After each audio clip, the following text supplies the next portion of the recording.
This is Heidi Noel. She's moments away from making a gruesome discovery. Her pregnant daughter, brutally murdered. Where we going on? Apartment 4. Is anybody else here? With the suspect on the loose, a dark history is revealed.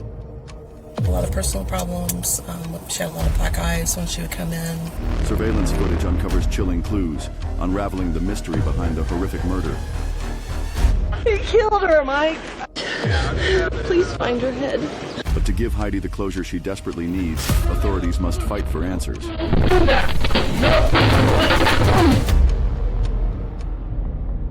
On June 9th, 2022, police raced to a home in Alton, Illinois, after receiving an alarming 911 call from Heidi Noel, who has just discovered a gruesome scene in her daughter's apartment.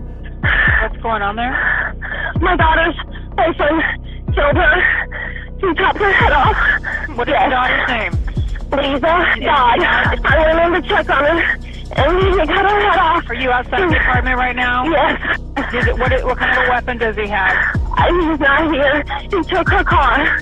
What kind of a vehicle did he drive off in? It's a 2012 black. Is it a city? Yeah, Optima. Okay, I got officers on the way. Okay. Is your daughter She was inside pregnant. She was pregnant? Yes. Okay, they're on their way. Okay. When officers arrive, they find Heidi on the front porch, visibly shaken and in distress. Where we going on? Apartment 4. Is anybody else here? No, I didn't see.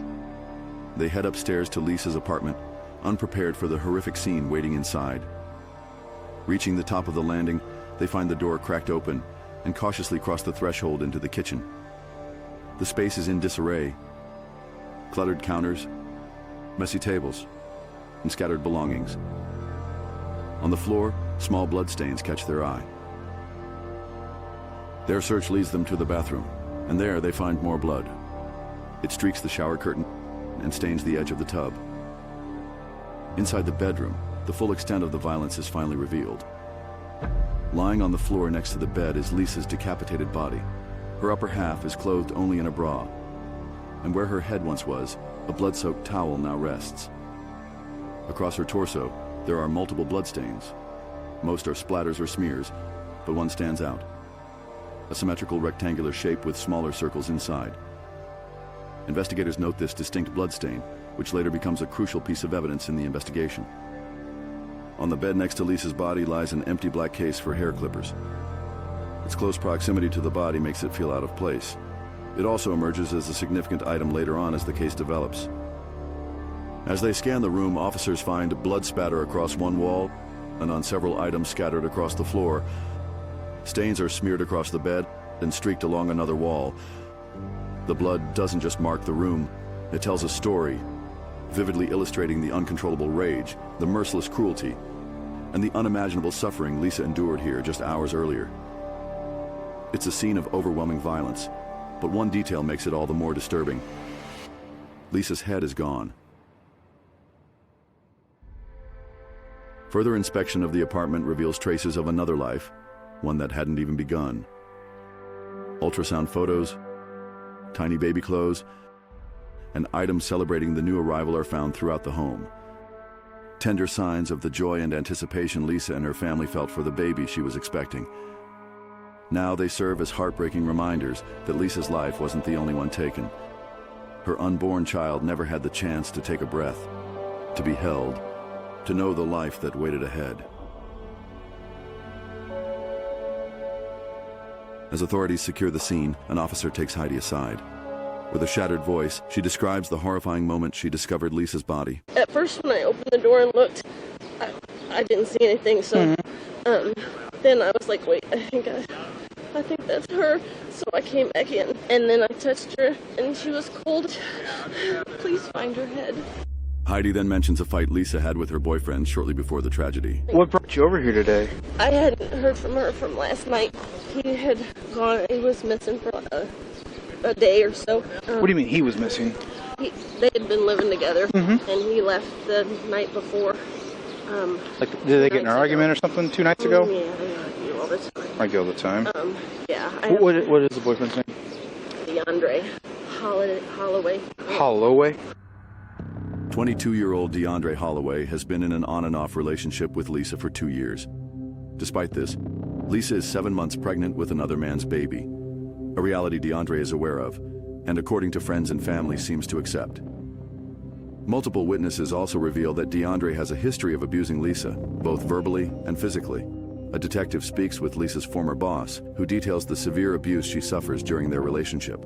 What specifically did you see when the day you actually witnessed her being battered? What did you see? A punch in the face. You saw Mr. Holloway punch her? In the face, okay. Yeah. She had went out on break. She didn't come back from break, and the manager on duty had called me to let me know, and I was concerned for her, so I had texted Liese to see if she was okay.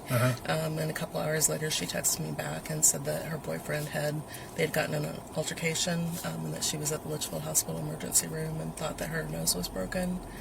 And then she texted me back and said she had seen the doctor and was waiting on the x-rays, and that she would be into work the next day, but her nose was broken and her eyes were swollen.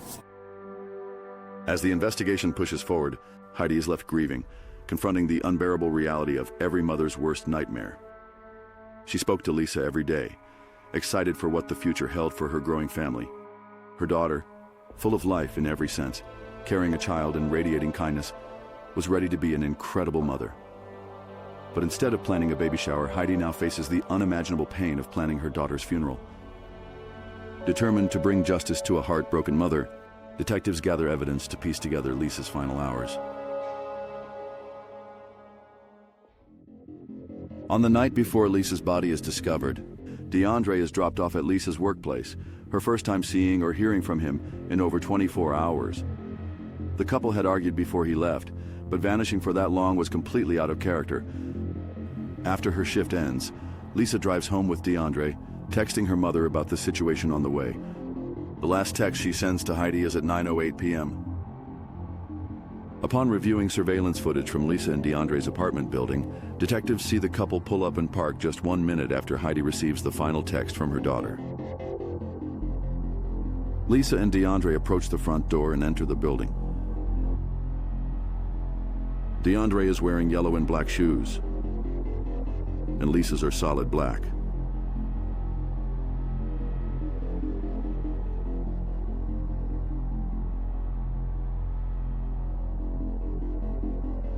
A neighbor says at 9:30, she walks past their apartment door and hears muffled yelling as if someone is in pain. The screaming then grows louder and more intense, followed by 5 or 6 loud thuds, which she describes as sounding like someone chopping wood. Detectives believe those were the sounds of Liese being murdered. A couple hours later, at midnight, a person suspected to be Deundrea is seen exiting the apartment building, wearing a white hooded sweatshirt with the graphic Colorado Rocky Mountains on the back, clothing later confirmed to belong to Liese. He's carrying a white laundry basket filled with belongings, and now he's wearing a different pair of shoes.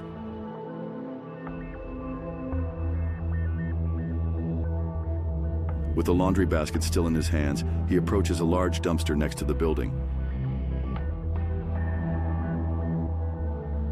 While out of the camera's view, he throws the basket and its contents inside. As he walks back to the apartment, he keeps his face hidden behind a cloth, and once again enters the front door. 15 minutes later, he walks back out, heads to Liese's car, and gets into the driver's seat. Then he pulls away. Detectives, now focused on the dumpster, believe it holds critical evidence related to the murder, and what they uncover inside begins to unravel the chilling truth of what happened to Liese. They approach the dumpster cautiously and open the swing gate, revealing a nearly empty interior with a small pile of drywall on the other side. But as they peer deeper into the corner, their eyes land on a white laundry basket, the same one Deundrea was seen carrying out of his apartment on the surveillance camera. As they meticulously search for more evidence, they uncover a blood-stained gray tote, inside which is a pile of miscellaneous clothing, also marked with blood. They also find the yellow and black shoes Deundrea was wearing when he walked in with Liese. And next to them, the black shoes she had on that night. Continuing to sift through the broken pieces of drywall, they uncover another crucial piece of evidence. A 7-inch serrated knife, stained with blood. The handle bears 3 small circular pins, which match the imprint of the bloodstain found on Lisa's torso. Detectives believe they've now found the murder weapon. Digging deeper, they make their most disturbing discovery yet. A full plastic bag, tightly knotted and bearing a significant weight. Inside is Lisa's head. With the evidence piling up, the urgency to find Deundrea intensifies, with growing concerns that another life may be at risk. When police issue a bolo for Lisa's car, they locate it abandoned roughly 40 miles away, outside a business in Litchfield, Illinois. And when investigators dig deeper into Deundrea's background, they uncover a critical connection. His mother lives just 3 blocks from where the car was found. Believing Deundrea may be hiding inside his mother's home, police move in. They surround the property and announce their presence over the PA system. After a short time, Deundrea's mother steps outside and surrenders. She tells officers that Deundrea isn't there, but he stayed over the night before. Investigators bring her to the station for further questioning, looking for any information that might shed light on his possible whereabouts. Even being mom, like, if you knew where he's at, would you tell me? I would. Like, if I knew what was going on, I would tell you, but from last night of him doing the disappearing act to what's going on now, I have no clue, like, what has transpired. Are you afraid of him? Yeah, I have an order of protection on him. Okay. Yeah. And what prompted you to get that? He was staying with me for a couple days, and he was becoming frightening, like he was going to do something, so I was like, you gotta go. And so when he left, he called my daughter back and was like, I love you guys, but I'm coming back to kill you. After obtaining a search warrant, detectives sweep through Deundrea's mother's home for evidence related to the murder. In the bathroom, they discover an empty bleach container. Deundrea's mother says she saw him pouring it on the floor before he left, creating a strong odor throughout the house. Investigators believe he may have been trying to destroy evidence. In the kitchen is a set of hair clippers that matches the empty case discovered at the murder scene. Inside a trash can are cut dreadlocks wrapped in toilet paper, alongside several pieces of clothing. Detectives continue interviewing Deundrea's family members who were with him in the house when he arrived the night of the murder, hoping to better understand what happened inside and where he may have gone when he left the following day. Deundrea's sister, like his mother, claims to have no knowledge of why investigators are questioning her. She explains that she was asleep when he arrived at the house the night before and only saw him in the morning. When I woke up in the morning, it was like 10, and he was in the bathroom cutting his hair off. With what? Clippers. When he's got dreads, braids, right? And then, so what do you say something to him? Yeah, I asked him why he was cutting his hair off, and he just said a fresh start. Okay. And what's his demeanor like? He was, like, nervous, like, you can tell he was, like, really nervous. Just your personal opinion, why do you think he's cutting his hair off? Got in trouble. So then what does he do with the clothes? After we got out of the shower, he took them outside, he put them in the trash, and I had brought the trash can back up, and I realized there was, like, something still in there, or whatever, so I opened it, and I was like, well, there's his clothes. Like, he threw his clothes away. So brought him back up, and then my grandma came outside, and she was like, oh, where did he go? And I was like, I don't know. Deundrea's grandmother, also unaware that Lisa has been murdered or that her grandson is a suspect, tells detectives he gave her some of Lisa's personal belongings before leaving the house. He had gave me her ID in the debit card. Okay. And I said, well, why you got her debit card? Yeah. And license, you know. And then he gave me 2 keys. Okay. And I said, well, where you get these keys from? And he said he found them on the ground.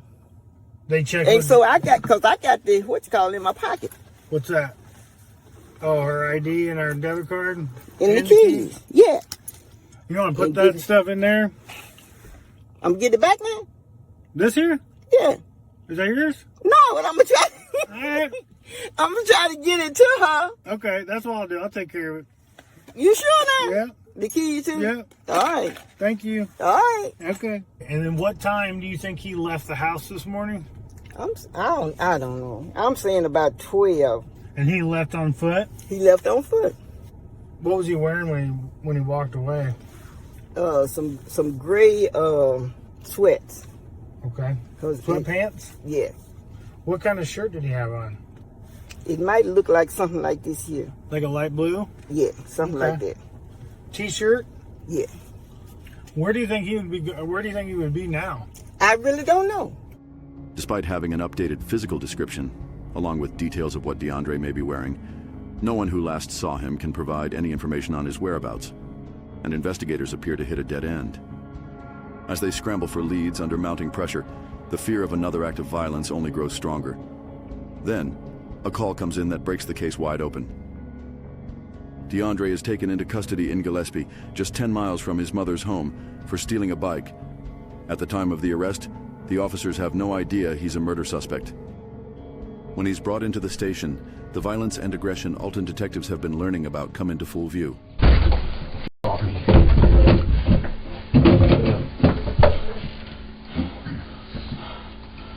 You search him? Yeah. Still don't have a name. That's okay. What's her name? What'd I have? What's that? What'd I have? You have cannabis on you. Oh, That'll sweet. leave. Okay, exactly. Right. Need some water or anything? Yeah, I would like some water because, you guys got to... Hey, you need some water? Yeah. Okay, please, get you some water. Okay, so what's your name? What's it going to do? I literally asked if I was being detained. That man said no. And then he proceeded to ask me the same question over and over and over. And I said the same thing. And again, he's just not having it because he's got an attitude problem with me. I got an attitude problem too. I know I got one. I got one. That's why I'm not sitting down. But you know I can make you sit down, so I'm not. Do it. What did I just say? Do it. Sit me down. I said I could. Do it. I'm not going to do it. Because you're scared. Exactly. I'm handcuffed. Scared of what? Do it.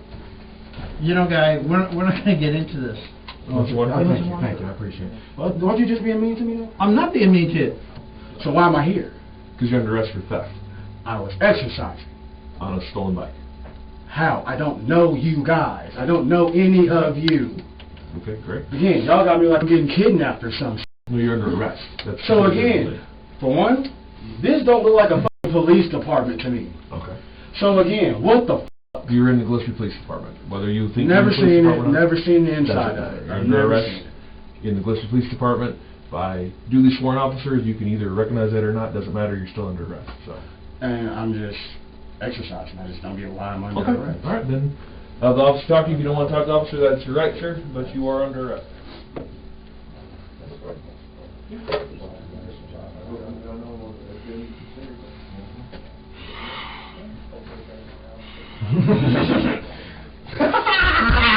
Don't do that. They just fucking did that to me. Come in here. Don't do that. Do something. That's what I'm saying. Do something. Do something. Don't do that. That's what I'm saying. Don't do that.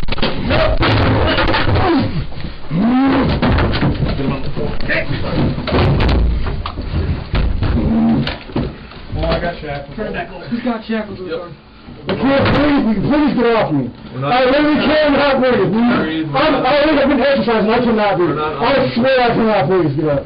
Will you please get up? As soon as we shack. Oh my God, dude. You got it. Oh my God. Deundrea is transported to Alton Police Headquarters, where he's photographed, and authorities collect buccal swabs, hair samples, and fingerprints. During the booking process, Deundrea refuses to come out of his cell or even use the restroom. On the day of his video court appearance, he becomes hostile, resisting as corrections officers attempt to move him. At one point, he tells a CO, "I will cut off your head."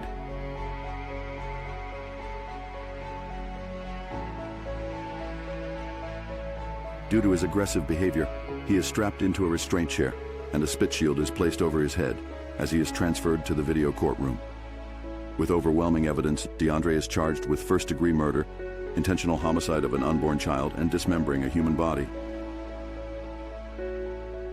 In January 2025, 25-year-old Deundrea Holloway is sentenced to 60 years in prison. While the horror of Liese's death is unimaginable, The circumstances leading up to it are painfully familiar. For so many, the darkness of domestic violence ends in irreversible tragedy. It's a heartbreaking reminder of how many suffer in silence, trapped in abusive relationships. In the end, the fragility of life is a harsh truth, where even the purest souls are vulnerable to the unimaginable evil that constantly lurks around us. But no one could have ever imagined the fate that awaited Liese when she walked into that apartment for the last time.